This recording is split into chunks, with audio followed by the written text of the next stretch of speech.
So, you guys watch that YouTube show made by that triangle person? I'd be surprised if you've heard of this hidden gem of an indie darling. Since there hasn't been that much attention given to this series, I figure I'd be the first one to say it. The Amazing Digital Circus kinda slaps. Seriously though, this show really blew me away with how much I ended up enjoying it, because it didn't initially do that. It took a few episodes for me to realize that I actually wanted to talk about this series. It also blew me away with how much of an overnight phenomenon this show became when it hit the ground running all the way back in 2023. I really don't think I need to introduce the Amazing Digital Circus or Glitch Productions. Like, we all know what this is, right? The creator of the show, Gooseworks, is not someone I was super familiar with when the show came out. I had seen a few of her animations, a few of her remix things, didn't fancy myself a fan of any of it, but I'm always willing to give animated pilots a shot when they come out. And come out it did. 400 million views. That's more than Evolution of Dance. That's more than Paparazzi by Lady Gaga. That's more than Freak on a Leash by Korn. Who's afraid of corn? This pilot was everywhere, man. I'm not exaggerating when I say it big banged the fandom as fast as Five Nights at Freddy's or Undertale. And if you're familiar with the early days of the FNAF or Undertale fandom, then you know how apt of a comparison that really is. I'm not one to let a fandom ruin my enjoyment of something, but man, you guys really don't make it easy. Amigu? Yes, POMNI? I can't survive in this digital circus alone. Don't worry, POMNI, I'm coming for you. Wait for me, baby. Hit it, guys. Yeah, I'm coming. But either way, the pilot was a huge success. It got tons of fans, it got tons of merch. It basically replaced Murder Drones as Glitch's Golden Goose, which was pretty sad, honestly. It was so popular in Japan that an entire restaurant was created themed after the Amazing Digital Circus. This place has everything. You got Jax liquefied and battered into a sugary rabbit flesh pancake with Digital Circus POMNI burgers and gummy goo kelp shake on the side. I asked for no POMNIs and they gave me the McPomni Pounder. Yes, this pilot sure was popular, but was it good?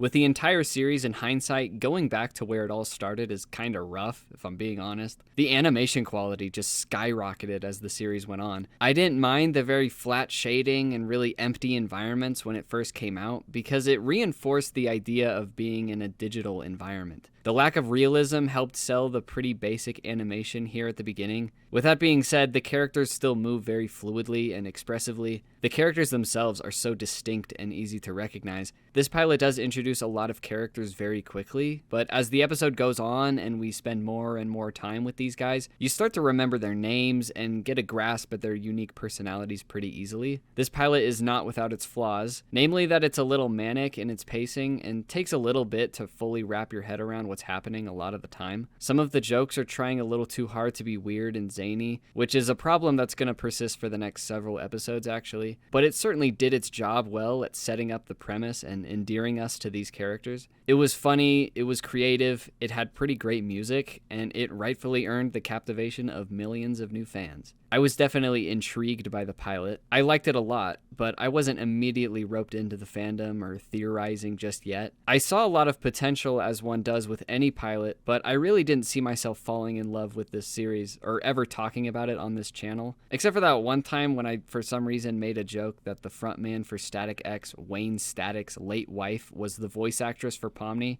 which I know I only did so that I could play this clip. It's interesting seeing how the character performances and even the models themselves have changed. I mean, look at POMNI's eyes. They are so small compared to how they would eventually look. Her eyes just got bigger and bigger every episode. It looked like her eyeballs were gonna grow so big they would consume her little cheek circles, absorbing them into their insatiable mass. It was a good pilot, but far from the best this show's gonna give us. Yeah, I am a menace. Keep me a ratchet like tennis. I'm with this shit like I'm Dennis. I started this shit, I'm a finish. After the explosion in popularity, the pilot was unsurprisingly picked up as a fully fledged series, and the second episode would come out nearly half a year after the pilot. The second episode, titled Candy Carrier Chaos, improves in pretty much every aspect for me. The animation was better, the jokes were funnier, and the change in setting was a lot of fun. And it makes it stand out very heavily among the other episodes. I thought the idea of an NPC created by Kane getting existential nihilism after gaining self-awareness made for a very compelling arc, and one that fit perfectly with what was set up in the pilot, which also made for a really funny and dark ending. This episode was my favorite for a while, which kinda led me to think that there wouldn't ever be an episode that I liked more than this one. It's cool how in the dev room that POMNI falls into, you can see a character that hasn't even shown up in the episode yet. That kind of attention to detail really adds a lot for me. They could have left the Fudge Monster model out of this scene, which would have made his eventual reveal more surprising and left that as just a small plot hole created for the sake of the narrative. But they didn't do that because it just wouldn't make sense for the Fudge not to be here. I found this whole scene with Gummy Goo pretty creepy and well directed too. The one thing that always kind of confused me about this episode is POMNI's arc, I guess you could call it. This episode starts with a nightmare sequence showing her fear of abstracting and being forgotten by the others. It just doesn't feel congruent with how POMNI was feeling in the pilot. She really didn't seem to care at all about the others since she was so focused on trying to escape the circus. But now, all of a sudden, she's worried that she won't matter, which leads to her empathy for Gummy Goo, and the hope she felt when seeing how much Kaufmo meant to everyone at the end of the episode. I guess you can fit her fear of being trapped in the circus into this episode, but I've always felt like there was a crucial step missing in this process of going from how she was at the start of the pilot to how she was at the end of this second episode. It's not really that big of a deal since I found the arc itself to be pretty well written, even if it seems disconnected from the last episode to me. But besides that little hiccup, I thought it was a very solid continuation of what the pilot established, and I couldn't wait for the next one.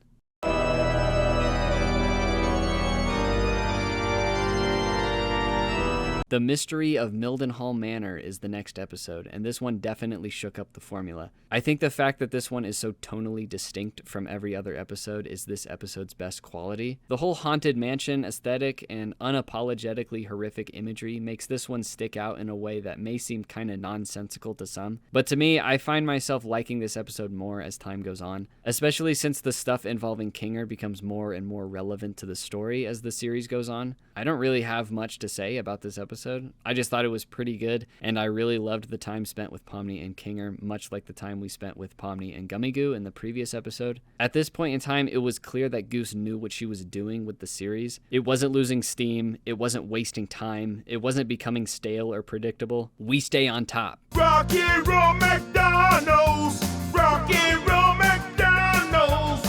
Man, who the fuck makes this? I'm looking like who? Just looking at the view count, Fast Food Masquerade is one of the most popular episodes, but I honestly wasn't all that into it at first. Not that I thought it was bad, but it was the first and only time I was left disappointed, at least a little bit. This episode features a lot of Gangle, which is great, because this is literally the only time we get significant Gangle rep. The Gangle gang was not fed well in this series, unfortunately. I thought the stuff with Gangle was fine, but I didn't really understand what the point of it was. It seemed to have affected Gangle in the next episodes a little bit, I guess. Some theorized that she was close to abstracting, which might have been true, but I found Jax's whole will he, won't he abstract way more compelling. That plot point obviously won't happen until several episodes later, but I just didn't really find anything about this episode that memorable. The scene with Jax and the employee training was probably the most interesting part for me. I think a lot of potential for interesting character interactions were lost with Ragatha and the stupid sauce. I know it's supposed to act like when your coworker comes to work high, but that's just it. This episode just feels like a vehicle to be relatable to fast food employees, which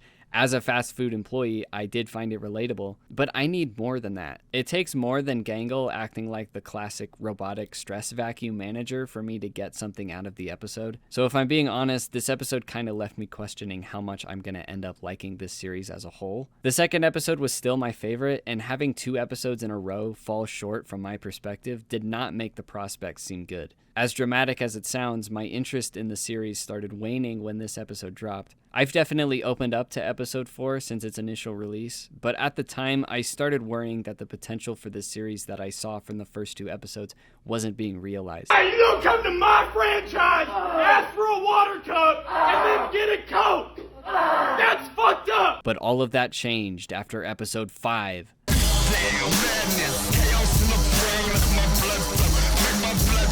I'm probably in the minority when I say this, but episode 5, Untitled, is my absolute favorite in the series. I don't really see a lot of people echo this sentiment, even though it's very clear to me. When it came out, I didn't even realize that it was my favorite up to that point. It took a day or so after watching that I suddenly had the epiphany. Dude, this episode totally smashed. It's just so well paced and well written. There are so many bits that I was just down with. What do you think? Getting Something violent, I normally and I'm never going say. to kill Ragatha. She must be one of them, losers.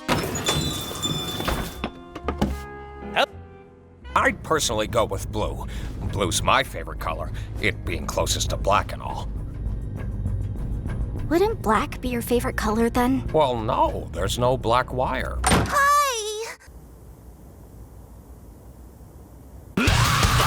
The premise is an amazing evolution from the last 3 episodes. Instead of being themed around one adventure, it's tons of small adventures suggested to Kane by one of the characters. This premise works well because they all have their own individual moments. Each micro-adventure has its own purpose, and does said purpose really well. The first one is Poacher's Paradise, where Jax hunts all of the other characters who are now different animals. This bit was probably the weakest just because we only see Gangle and Zooble as animals. Apparently there were supposed to be more, but budget restrictions prevented any more models to be made, which I understand. This episode had a lot of stuff crammed into it, and I'm surprised that this is the only micro-adventure that really suffered because of it. The next is President POMNI, and was really just to lighten the mood and serve to set up jokes that I thought were really good. Next is Gangle's adventure with Digital Circus High. They got a whole other studio to animate this section. It's pretty short, but still has some funny moments. After that is Stargazing. Ooh. This one was probably POMNI's idea since she was so excited about it. But it also could be Kinger's since it's so dark and Kinger has shown a particular interest in bugs. Plus, POMNI seems surprised it's happening. But either way, this one was a good change of pace that really just left us with some good interactions involving POMNI, Jax, and Ragatha that'll be important later.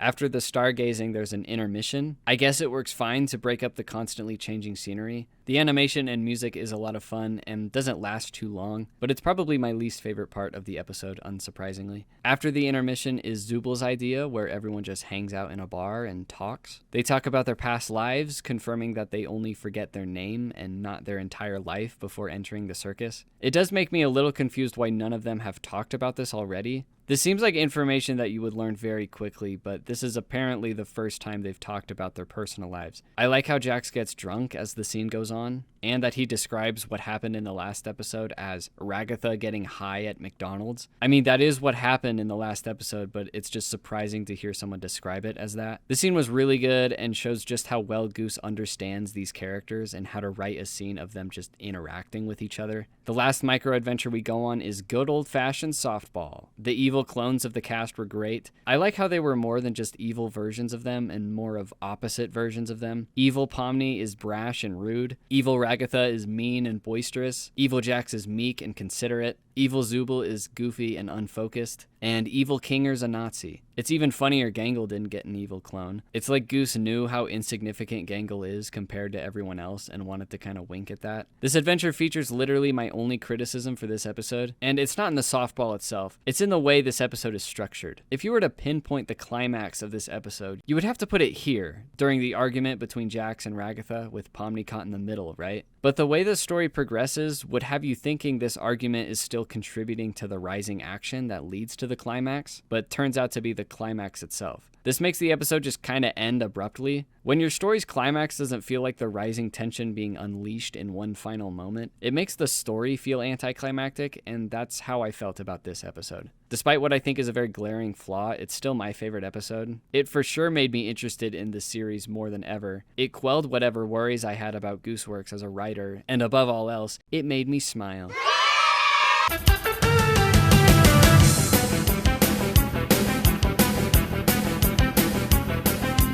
After episode 5, I thought that the series just got lucky making an episode that I enjoyed so much. But episode 6 is what inspired me to make this video. I went away from the episode They All Get Guns with the thought that, hey, this series might kinda slap, and decided to make a video when the series is finished. And yo, I made it! This seemed to be the episode where everyone online started to begrudgingly admit that the show is actually pretty good. I already knew the show was good from the last episode. This was just confirmation that episode 5 wasn't a fluke. Much like episode 5, I think it's paced very well, has a lot of good jokes, and the thing that really makes this one special is the character moments. Wow. The scene with Kinger and Ragatha was great. The scene with Pomni and Jax at the end was great. Jax's voice actor, Michael Kovac, really shined in this scene. Man, they had me thinking Jax was gonna abstract at the end. That was crazy. And Chris O'Neill made a cameo. This episode rules. I think this episode did a better job giving us more insight into Jax's character than any previous episode did for any other character in the cast. Like, Jax instantly became the most layered and interesting character on the show after this episode, and I know I'm not alone on that. I like how we see everyone lose their respective 3 hearts. Again, it's that kind of attention to detail that makes me appreciate this show and find enjoyment in watching them multiple times over. Is what I would say if they hadn't totally forgotten to show Gangle take any damage. I'm serious. We see how every single character loses all of their health except Gangle, who is only shown taking 1 point of damage throughout the whole thing. Maybe she took some damage when Jax and Pomni were chasing her and Zubul in this scene. Who knows?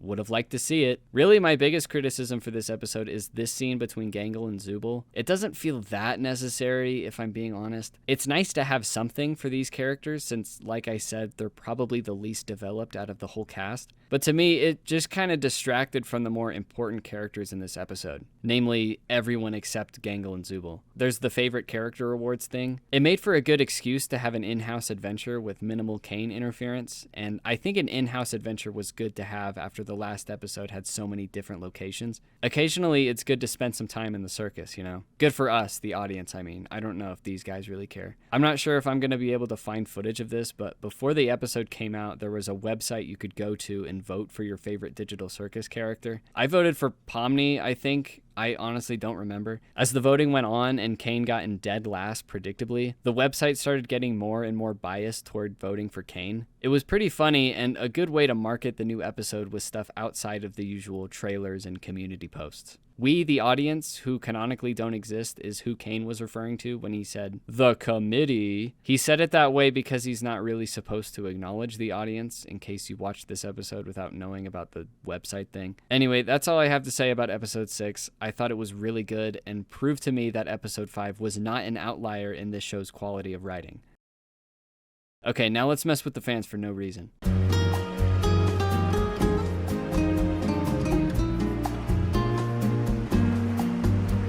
Episode 7, Beach Episode, is not so focused on the beach, but instead on finally having some development as to where exactly this show's narrative is going. We're introduced to a character that had been hinted at for the last couple of episodes as the gang finds a way to discreetly leave the circus. The moment where Jax goes into his abstraction psychosis dream is so cool. I'm very certain the frame rate changes when this happens, making the transition even more jarring and ethereal. That is such a cool and creative directional decision. I don't think I'll be able to show it, but I swear it happened. This episode was a very sudden change in tone from the episodes before this. I don't know if this is just a SpongeBob roller coaster gif moment or what, but I thought the way this episode played out was very tense and enthralling. Maybe it was just the intense music throughout the video that made this episode feel so dramatic and thrilling. I don't know, okay? Just don't use this gif against me, please. This show is good. But of course, it was all a sick game conjured by Kane, leaving the gang shocked, furious, and hopeless. Now, I've seen some people say that all this episode does is get people's hopes up and give us more questions while answering nothing. A truly nothing burger episode. Here's why I don't think this episode was meaningless. Ignoring that it leads directly into the next episode, because we obviously had no idea where the story was going to go after this when it came out. Episode 7 gave us a really interesting glimpse into Jax when he's not hiding behind his archetype as mentioned in the previous episode. This episode features the last straw from Kane and causes the whole cast to verbally communicate their frustration. Something that really was only ever done by Zubul, allowing Kane to pretty much ignore it. But now that everyone is pissed, he has to address it. I'm just saying it was easy to see how the ramifications of the events of this episode were going to shake things up considerably. It's not my fault that your instant gratificationized brain doesn't have the patience for a well-paced, meticulously developing plot. If episode 8 was just like the first 4 episodes, then yes, I would say this episode was meaningless. But the next episode was even crazier than I think any of us could have prepared for.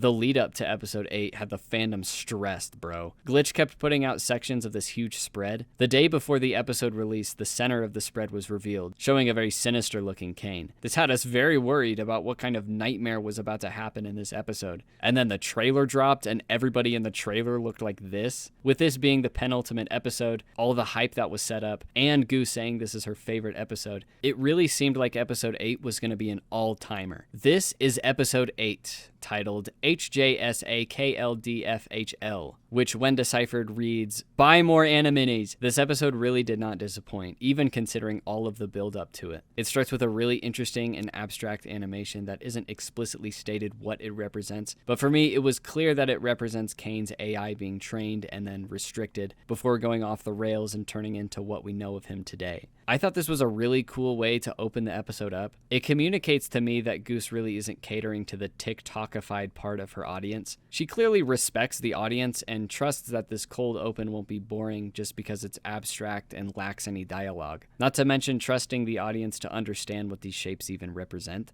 After that, we get an actual flashback where we see characters trapped in the circus we've only ever seen on the doors, including Queenie, and how Kinger ended up being the last human to not abstract. It was an interesting reveal that Ragatha was not only the first human to join the circus after its initial conception, but that she never met any of these other characters. Such a cool way to open this episode. But after that, we're placed almost immediately after episode 7. The gang has a very sincere talk about everything that's going on. We see Kane's true colors as he begins creeping closer and closer toward madness before finally snapping. Yeah, the "I am God" line is kind of corny, but Kane's voice actor, Alex Rochin's delivery of that line definitely ameliorated the cringe factor. If Michael has the standout performance in episode 6, then Alex takes the trophy for episode 8. He was really good. The animation is also really carrying this scene. I haven't mentioned it before, but Kane has always been the most impressive when it comes to his expressiveness, considering how unconventional his face is. His emotions are so well displayed, not only in this scene, but pretty much throughout the entire series.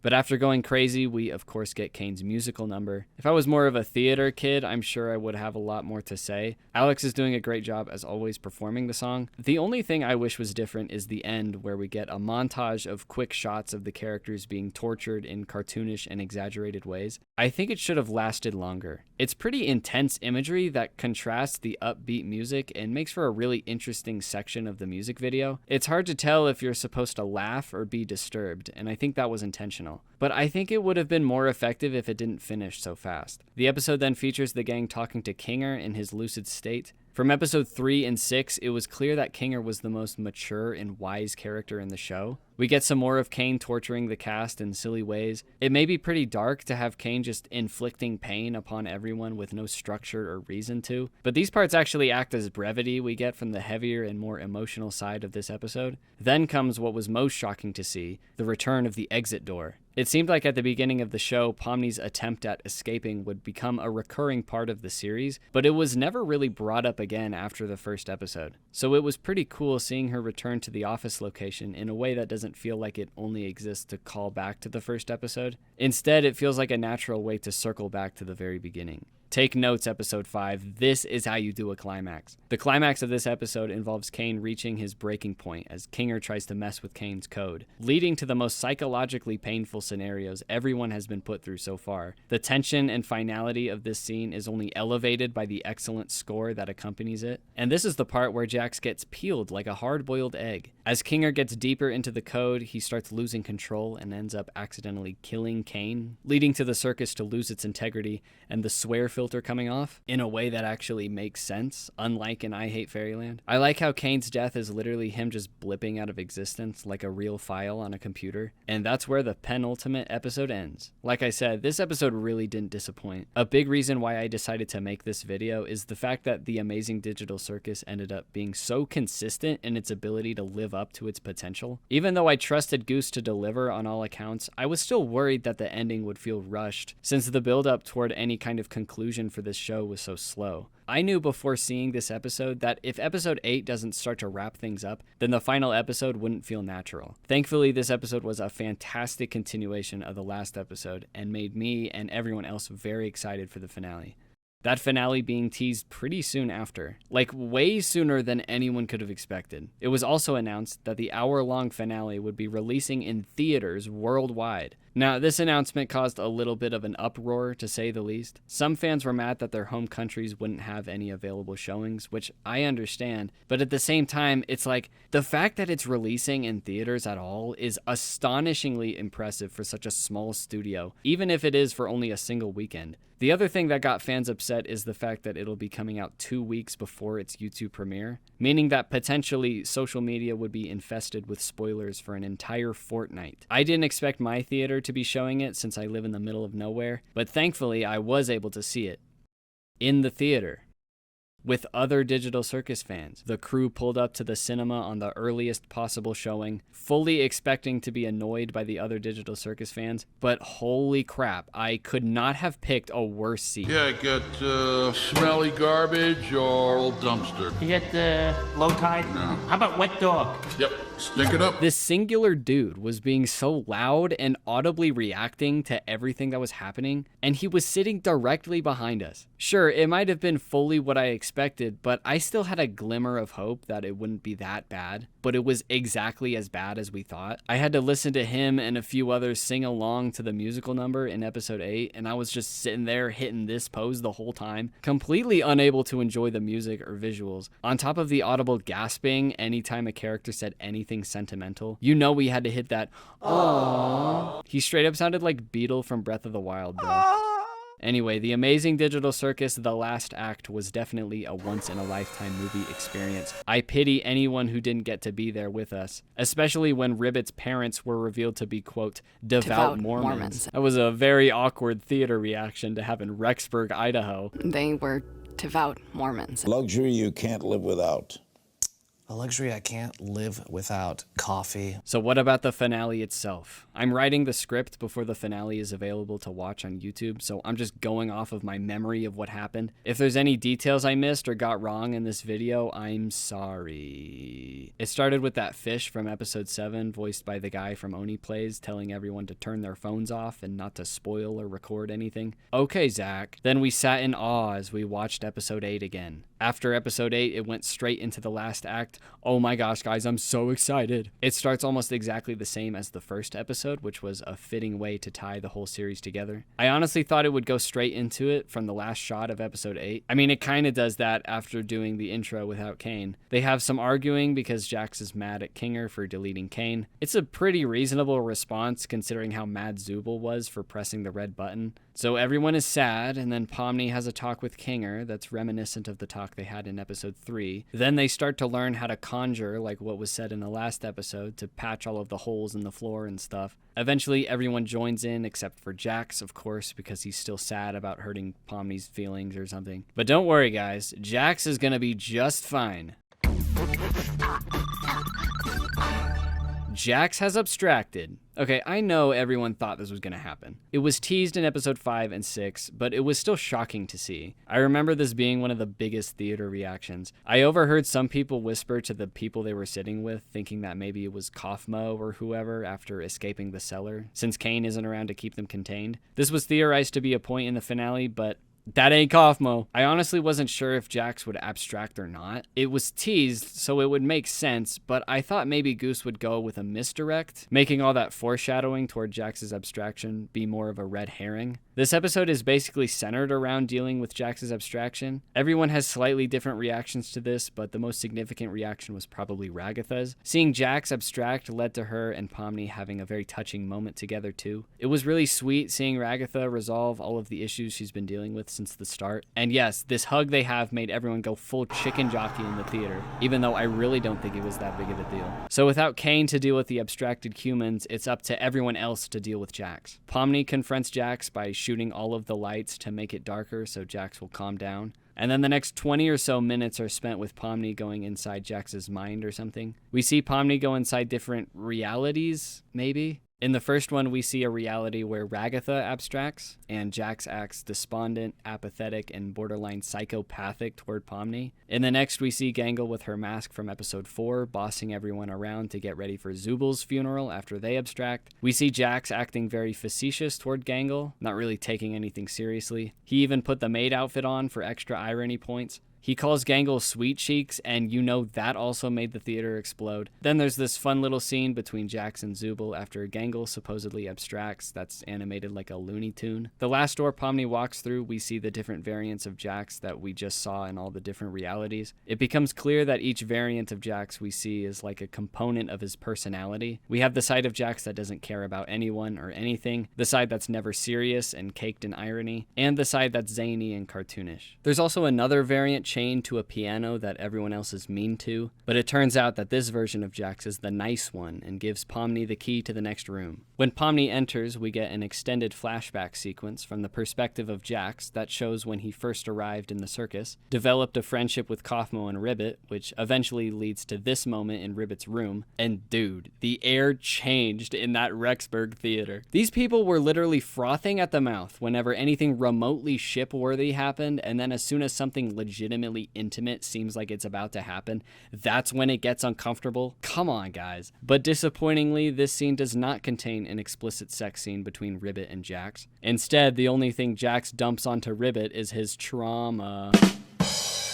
Yes, we finally learned Jax's very sad and sympathetic backstory. And despite what everyone thought, he does not have the same backstory as Mr. Wide. I thought the scene was very well done. It was framed really well, especially the part where we slowly exit Jax's point of view and stay on this shot that's uncomfortably close while he spills his guts. I think it was a good idea to cut away from Jax's perspective just to make the scene more directionally interesting, as well as being sort of a representation of how Jax feels. It can be an out-of-body experience being so vulnerable, and I wouldn't put it past Goose to intentionally use this as a metaphor for Jax's discomfort. His backstory was not what I expected at all, which made for a scene that was very effective at creating a moment that was solemn and heavy. But Jax very quickly ruins the sincerity of this moment when Kaufmo knocks on the door. After this, we see Jax play off everything he said to Ribbit, leading to their relationship becoming distant and apathetic. It was really sad seeing this friendship slowly but surely wither and die just because Jax is so averse to being emotionally open and honest. We see the moment Ribbit abstracts, as well as part of the conversation he had with Ragatha afterward, which was described earlier in the episode. And then we finish with a few glimpses of scenes from earlier episodes from Jax's perspective. And then after that, we finally get a confrontation of Pomni and Jax as he finally decides to let go of all the personas he's been hiding behind. This scene to me felt like a resolution to the scene from episode 6. It was again very sweet seeing these two finally have a real conversation because,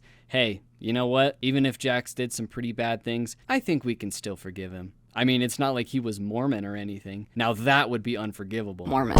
But the resolution was too late, as the rest of the gang fish Pomni out right as Jax loses control again. They create a big fort where Jax can remain in comforting darkness. I wasn't sure if this would end with Pomni getting Jax to unabstract, but I'm glad that it didn't. It reminded me of Lock and Key, and before you ask, no, I'm not saying that the Amazing Digital Circus is on the same level writing-wise as Lock and Key. Don't be ridiculous. But I'm gonna spoil the end of Lock and Key, so if you're interested, you can watch my videos on that series, or read them yourself, or skip to this timestamp, or just keep watching because you probably don't care. The ending of Lock and Key includes killing off everyone who is possessed by demons. It made it so that these characters with tragic fates get their rest while still keeping the weight of it all. If the Alpha Key magically cured everyone, including the main antagonist of their demon possession, there wouldn't have been any consequence of that happening, which just doesn't feel right. I feel the same way for abstracting. I'm glad they didn't learn to cure abstraction and end up saving everyone who's already abstracted. As cool as it would be to see Kaufmo or Ribbit interact with Pomni, or have a resolution between Jax and Ribbit, or have a reunion of Kinger and Queenie or Scratch,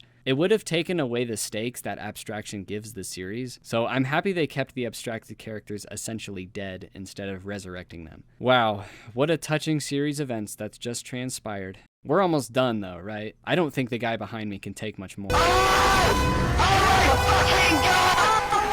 So the next very large chunk of this episode is seeing what happened to Kane after he got deleted, I think. I'll be honest, I don't really remember what the significance of this scene was. We see some pretty funny angles of Kane flying through the void. There's this part that seemed similar to the opening of episode 8, where it's a lot of abstract yet probably intentional imagery that represents something. It ends with Kane getting rid of the blue AI that he absorbed or whatever. It also means that he regrets how he acted and decides to show up and try and reconcile with the rest of the gang. He does this by preparing a presentation for everyone after they forgive each other and all is well. The presentation shows the social media accounts of all the real-life identities of the cast, including their names and what they've been up to this entire time. It turns out, and this is the most important moment for this finale relative to the series as a whole, that when everyone came to the circus, it wasn't a person being trapped in a digital world. Their mind was only copied from the real person and then made to inhabit a digital world. So POMNI, Jax, Ragatha, Gangle, Kinger, Zubul, and everyone else aren't even real people, just digital copies of real people. And those real people have been living real lives the whole time, completely unaware of what's been happening to their digital copy in the digital circus. With this revelation, everyone feels much better knowing that their real-life counterparts are doing well and living life to the fullest. And the show ends with everyone living in the circus carefree. It even ends almost the exact same way as the ending of the first episode, which is fitting since this episode started almost the same way as the first episode. The credits feature these cute drawings that were probably done by Gooseworks herself, including this one where we see some folks getting it on in Zubul's room, probably Kinger and Kane if I were to take a guess. Also, this has got to be the first time social media was portrayed positively in anything, right? This ending left me thinking, wow, social media is good actually. I can't believe Gooseworks of all people is the one telling us this. So what did I think of the finale?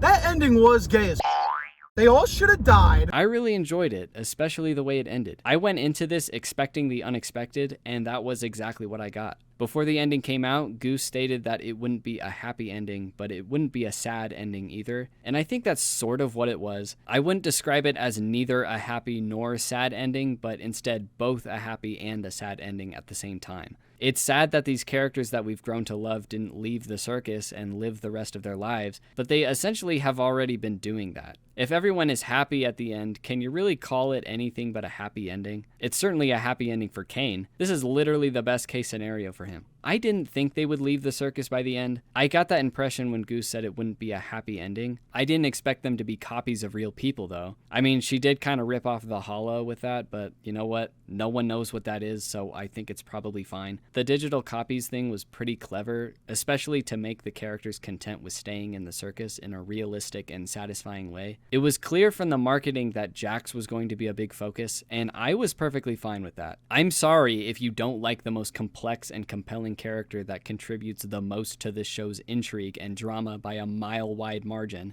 I'm sorry you get the ick when he's mean to the other characters. I'm sorry he gets more screen time than the other characters who have not even half as much depth or relevance to the overarching plot. People who don't like Jax make it seem like the show's only interested in him, when in reality every character besides these two, has an appropriate amount of development that makes for an immensely rich ensemble. I really can't understand why so many people don't see what he's bringing to the show. In reality, I think it comes down to two main reasons. The first one is Jax just really isn't that likable as a character. You don't like Jax because he's unlikable? Yeah, great circular reasoning there, buddy. When I see Jax, I see someone who, on the surface, is a very archetypical bully slash foil to the other characters, while making jokes and doing funny bits. But behind all the irony and snark, there's someone who's deeply troubled and insecure. He pushes others away even as they're trying to be his friend. He hides from emotional vulnerability with quips and gags, a mask of cartoonish antics. That's what the mask is. That's what the point of the mask is. Congratulations! He essentially killed the only strong friendships he had because he didn't want to be honest with his feelings. That's not even the tad bit interesting or compelling to you guys. Seriously? You may not think he's funny or that he takes screen time away from characters you'd rather see, but you can't say that there's no depth in the way he's written and his role in the show. For me, Jax plays a critical role in this show working as well as it does. Yes, Kinger and POMNI and Ragatha and Kane have depth and intrigue too, but Jax adds another layer that had me glued to the screen. I wanted to see how his behavior toward the others would change as new information was revealed, especially whatever it was that had him so scared to leave the circus that he was willing to trap himself and everyone else forever. That's called intrigue, people. Congratulations! I love Jax. He's my favorite character, and I think he's really well written and had an amazingly handled send-off. and I think it sucks that a lot of people don't see it the same way. Okay, can we talk about Ribbit's reaction in this scene? After Jax tells her that he thinks he killed his own mom, she takes her little bow tie and puts it on Jax's head and says, "Your secret's safe with me." So was all that Jax Trans stuff real? I don't know what else this could possibly mean, but at the same time, I don't get how that was Ribbit's takeaway from Jax's story. I can believe that I missed something since this is what I look like in real life, but it doesn't seem clear to me that Jax being trans was ever a point of interest before or after this singular moment. We see Jax in real life, and he's clearly not trans, right? If we, the audience, were supposed to get that Jax is trans from this moment, I feel like they would have made it more apparent when we saw Jax's real life after being scanned and dropped into the circus. I've heard literally nothing about the finale from anyone besides this guy. Kinda lame. Kinda gay, I'm not gonna lie. So I don't know what the Jax Trans apologists are saying. I'm gonna assume that they're acting completely rationally like they always were. Congratulations.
I have a lot of thoughts on the Amazing Digital Circus.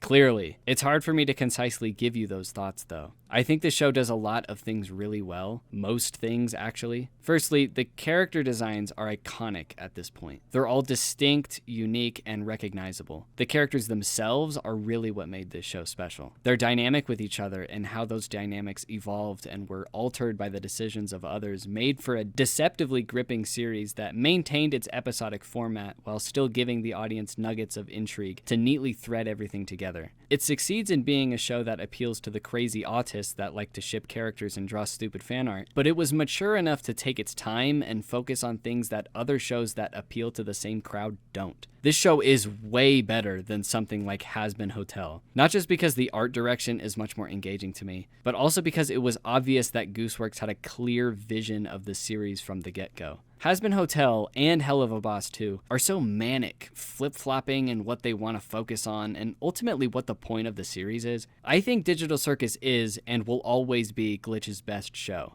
Murder Drones is good, I like it just fine, but I wasn't sure what it was that made Digital Circus catch on way more than Murder Drones did. And then I watched the slightly artistic episode with Gooseworks, and when she said this, it all made sense. Yeah, well, it's because I had a bunch of ideas for shows that I imagined in 2D, and they were like, pitch us a 3D show, and I was like, I guess I'll come up with a new idea for a show that would be good for 3D. I would have thought you'd have imagined it in 3D. I can't imagine it in 2D. But yeah, Digital Circus, I came up with that idea like on the spot. That's crazy. This is what made me realize why this show works better for me and so many others than Glitch's other shows, including all of the pilots. The Amazing Digital Circus isn't tripping over itself like all these other things. It's simple. It's not caught up in its own lore or universe. This pilot trips up on some stuff, to be sure, but it's still way more comprehensible and easy to digest in comparison to something like The Gaslight District or Knights of Guinevere. I really like the Gaslight District pilot, but you have to admit, it's way too complex for its own good. And Knights of Guinevere, dude, I don't know. When I watched this video, I had no idea what was going on. I think it's banking on the audience being engrossed in this world and its lore, but it's like dude, this is so complicated. How am I supposed to be interested in this world when I can't even understand most of what's happening? The Lackadaisy and Gameoverse pilots are a lot better in this regard. Gameoverse is still kind of complicated, but I definitely commend the scope. It's over 30 minutes, which tells me that Glitch is very confident in Rubber Ross's vision. But really, my biggest issue is the fact that there's only 2 female characters in this show, and they spend practically the entire episode in bikinis the whole time. Like, come on, man. Lackadaisy probably has the best pilot out of all of these shows, for the same reasons why Digital Circus works so well in comparison. The point is, these shows feel like they've been overdeveloped, if that makes sense. Like, these concepts have been brewing in the creators' heads for so long that they become kind of hard to grasp for a general audience. That's why I think Digital Circus succeeds where others fail. Gooseworks didn't have time to overdevelop this show because it was created practically the same time as it was pitched. Obviously, development is needed to flesh everything out, but it comes to a point where I suspect that creators get too excited to share everything about this world they've made, that they forget to ground it to where the audience can reach. You know what I'm saying? If Tolkien started The Hobbit by telling us about all this crazy nonsense about rings and empires and history and stuff, it would have been totally incomprehensible. He started with a simple premise. There's a little funny guy with big feet. He lives in a hole. He's going on a quest with some dwarves. The details can be sorted out later. And yes, Digital Circus is better than The Hobbit. What's the biggest flaw of the Amazing Digital Circus? It's that POMNI doesn't have big boobies. Now, actually, the only thing I can say that I dislike about this show that persists throughout every episode is the way a lot of the voice actors will make these weird anime noises. I think the voice acting is great overall, but sometimes it gets kind of unnatural, especially with Ragatha and POMNI.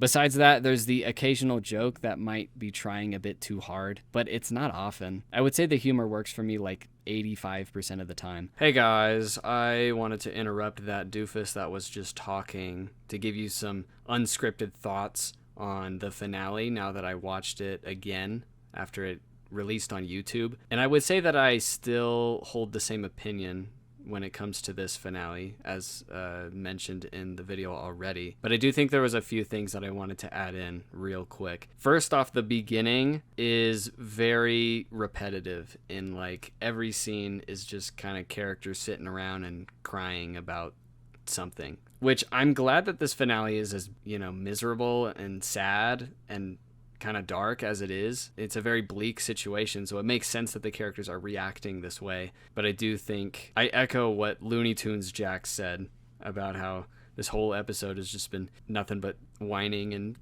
crying. I do still really like it. I think the character moments we get from this, you know, first 10 minutes or so is really good and really well written and things like that. But I don't know. I think there could be something more dynamic done to make these scenes stand out from each other. Maybe. I don't know. I also want to talk about Trans Jax real quick. Yes, it's me, Jax, from the Amazing Digital Circuit. Yes.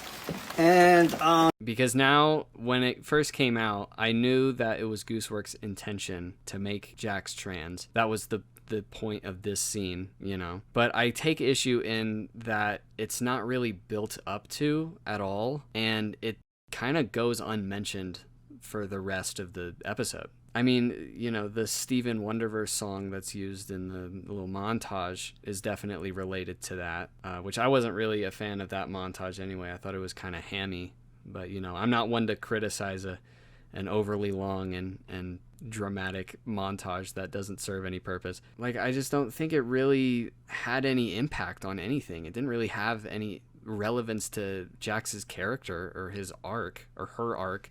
I mean, really, that's the biggest thing, is that it's made it so that I've been misgendering Jax for literally this entire video, and that makes me very unhappy. I still like Jax a lot. I just don't think Jax being trans really matters at all to her character. It could have been more clear that this is what Goose wants us to think of this character. She wants us to see this character as a girl now, which, like, I'm not against that. I just don't think it was handled as well as it could have been. Like, it seems like Goose is either too sheepish to make it more obvious, or it was like a last-minute decision, which I kind of doubt. I kind of doubt both of those things, so I don't really know what the deal is. So yeah, I think that's all I have to add on here. Congratulations. So that's pretty much everything I have to say about this show. I think it's really good. I would recommend it if for some reason you've watched this whole video without seeing it. I'm excited to see what Gooseworks does next. Hopefully the nightmare that is Digital Circus Twitter doesn't just completely discourage her from making anything again. If she does make something again, I hope it doesn't come out overdone like I think she narrowly escaped with this show. Okay, time to rank every episode worst to best. I imagine you'll be able to find a lot of these rankings on YouTube, but now you're going to hear the most correct one. At number 9, we have episode 1, Pilot. The animation is like actually terrible compared to pretty much every episode after this. That's the biggest reason why I think the pilot is the weakest episode. The other thing is that I feel like Goose is still finding her footing when it comes to how these characters are written. The series would just get way more refined after this. At number 8, we have episode 4, Fast Food Masquerade. I still really like this episode, but I just wasn't that interested in Gangle's arc. It still had a lot of great bits and was very unique, but I was starting to lose interest in this series when it came out. Number 7, we got episode 3, The Mystery of Mildenhall Manor. This is just, again, a great episode, especially everything that involves Kinger. I just think Goose wasn't sure what to do with every other character, except for maybe Zubul, which had some good insight into their character. Number 6 is episode 7, The Beach Episode. This was an awesome episode that accelerated the plot and made for a very gripping chapter of the series. I just think the other episodes are better. Number 5 is episode 9, I guess.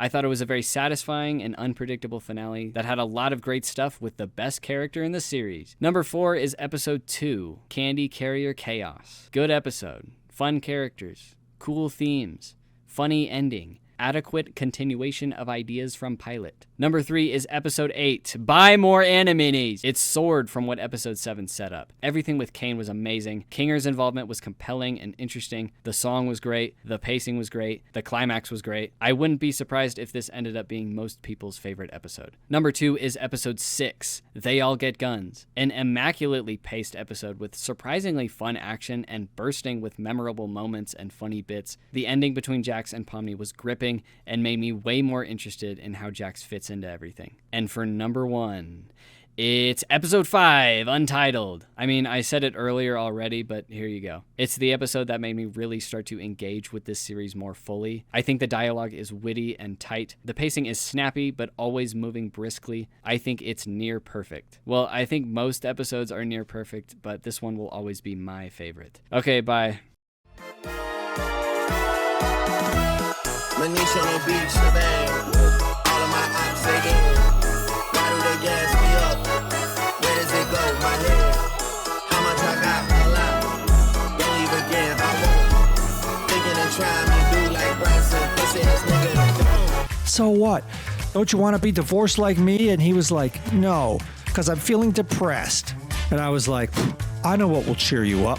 So I got my phone out and started playing the Amazing Digital Circus. There was never Bugle.